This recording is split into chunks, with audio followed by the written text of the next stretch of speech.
I spend ages asking for a break, and then as soon as I get one, I can't wait for the Premier League to be back.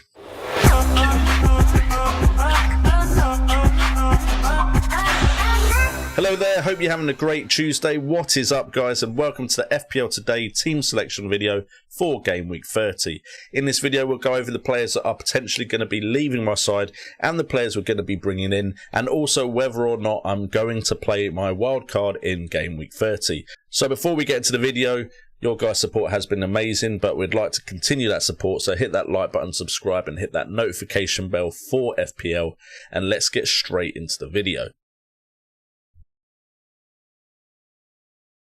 So we're going to start the video by quickly recapping how I am lined up for Game Week 30 so far. Now at the moment my team is looking pretty decent. We start off with some defensive players with some nice fixtures, with Martinez with Fulham at home, Dallas with Sheffield United at home, and Shaw with Brighton Hove Albion at home. All hopeful clean sheet perspectives there, with Cresswell and Stones both great options, not only because their team could still get a defensive return in this game, but potentially they could also get some attacking returns, so the defence is looking pretty tasty. Then in midfield we do have the issues start to crop up. We have Fernandes, who is likely to be the captain with Brighton Hove Albion at home. We have Gundogan, who is a rotation risk as we know, but hopefully he will start in this one because it is Leicester City. We have Bale against Newcastle away, which is a big risk for me because Mourinho's the type of manager that if he isn't happy with someone, they're not getting in the starting 11, so worried that he didn't start Game Week 29 or even come in off of the bench, so that is an issue for me. And then Rafinha with Sheffield United at home, we're happy with that one, so 3 out of 4 isn't too bad in midfield. And then up front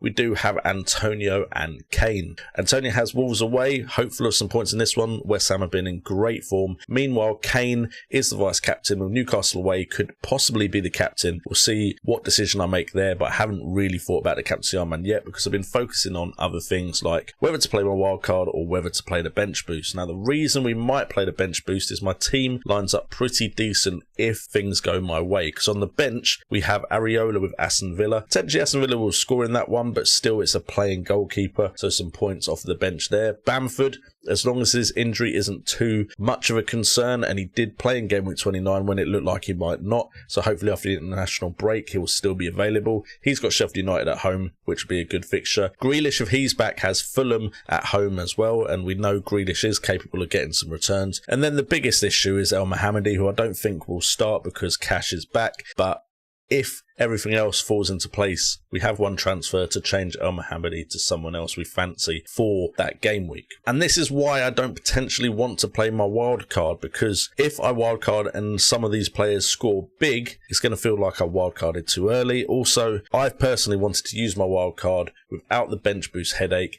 in the back of my mind, having to put more money into my bench because I want to make sure there's potential points there when I do play the bench boost after the wildcard. So I might go the other way around, which is probably the strategy I'm going to use, which is bench boost on this team as long as there isn't too many concerns for starters in it, and then wildcard in Game Week 31. But I can see why people would be wildcarding in Game Week 30, then maybe holding their bench boost because there is some double game weeks potentially coming up in the future.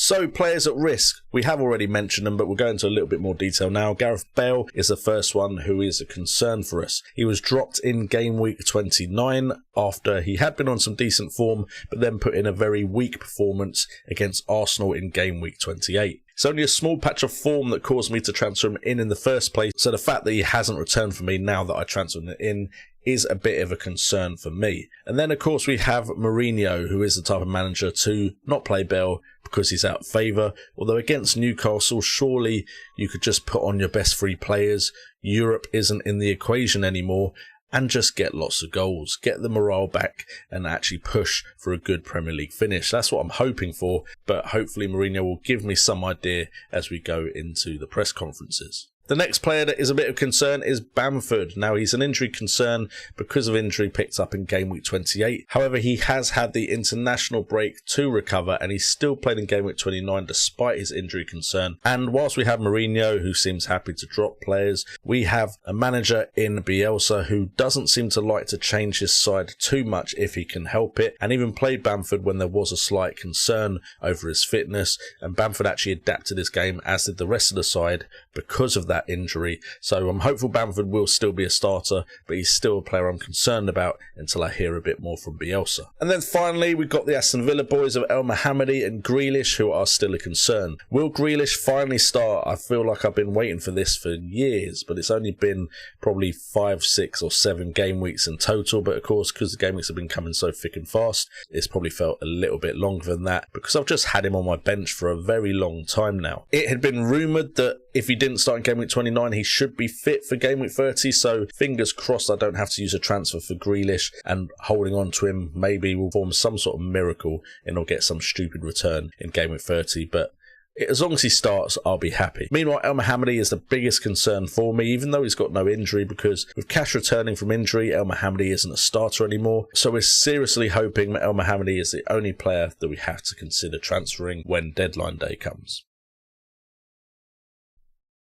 Now, before we get into the potential transfers for Game Week 30, please do check out Fantasy Football Hub, partners of FPL Today. All the data on FPL Today is taken from the Fantasy Football Hub, with tools such as player comparison to choose the best players out of 2 options, Opta-Stats tables to see who could be hitting form soon and who will be amongst the goals, and a fixture ticker so you know who has not just the form but also the fixtures to match, and so much more, like articles and coverage of other fantasy football games.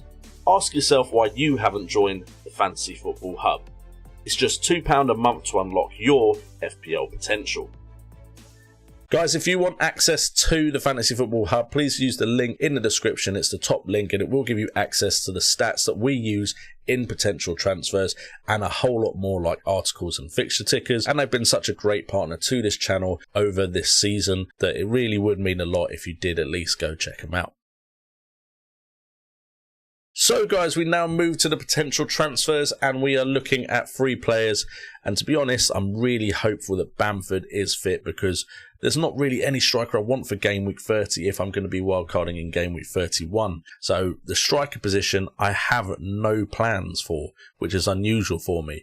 But in defence of El Mohammadi, we are looking at Rudiger coming in first and foremost at 4.7 million. Chelsea have West Brom at home and have been one of the best defences in the Premier League recently. Now, he offers absolutely nothing as far as goal threat and creativity, with only 1 shot on goal, which, to be fair to him, was on target, and he had expected goals at 0.17 from that, and that's in the last 4 matches. And he's only had 1 key pass, which has given him an expected assist of 0.08. So it's mainly for the clean sheet here, and apart from Azpilicueta and Mendy, he seems the most nailed on defender to me, and comes in at such a great price at 4.7 million that potentially, if he doesn't start, we could have someone coming in off the bench for. Of course, we don't want him to not start in Game Week 30 though, if we're playing the bench boost. The second defender we're looking at is Connor Cody, only 0.1 million more than Rudiger. I'd actually prefer Rudiger over Cody personally, especially with Game Week 30's fixture being West Ham United away. Now, Cody is in consideration for my wildcard, so both of these players would be brought in either way next game week if they're not brought in for this one. And Cody does offer a bit more attacking threat, although Wolves aren't as good defensively as Chelsea. He's managed 1 goal from 4 shots on goal, 2 on target, 4 from inside the box, no big chances, and expected goals at 1.21. And with the fixtures that Wolves have after this fixture against West Ham United, Wolves look like they could be a very promising asset for me at the end of this season. And then finally, it's really boring, and I really couldn't think of anyone else that I could possibly bring in for Bale other than Heung-min Son. Now, Heung-min Son apparently should be fit for Game Week 30. Again, we'll be listening closely to Mourinho's press conference, but at 9.4 million, he's around the same price, and he seems to be a lot more trusted by Mourinho than Gareth Bale is. However, his underlying stats, attacking-wise, haven't been as great as they had been before Bale came into form. He's been very good creativity-wise, 10 key passes and 6 big chances created, with expected assists at 2.68 in the last 4. However, he's only had 6 shots on goal, 2 on target, 3 from inside the box and 1 big chance, with expected goals at 0.64.